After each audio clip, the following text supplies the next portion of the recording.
Yo, what's going on, guys? Chris Bonner here, Power Training TV. I got an interesting question. I figured I'd take my stab at it, if you will. And I'm trying to see where this question is coming from, but the gentleman's asking me, what is the difference between explosiveness and speed? And when I think he's talking about speed, I'm assuming he's referring to running faster.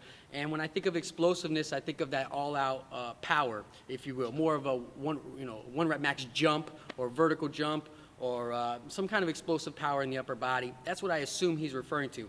Now, don't get me wrong, there's obviously translation. If you're going to be explosive, most of the time you're going to be fast. However, there is one rule of exception.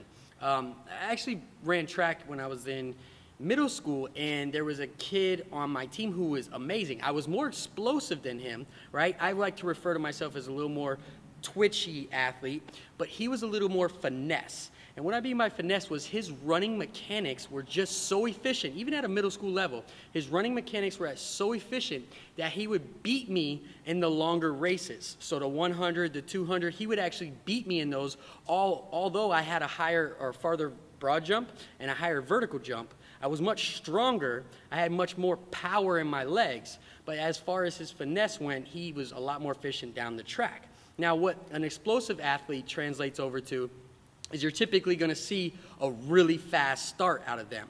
But then they're typically, due to inefficiencies in their mechanics, or whether they fatigue, or a number of different things that could happen to a really explosive athlete. What I typically see in myself is I have that one all-out burst. My 10 is extremely fast compared, my 10 yards compared to other high-level athletes, but then they'll usually walk me down the last couple meters or yards, typically because I die out and because my running form isn't as efficient in my top speed.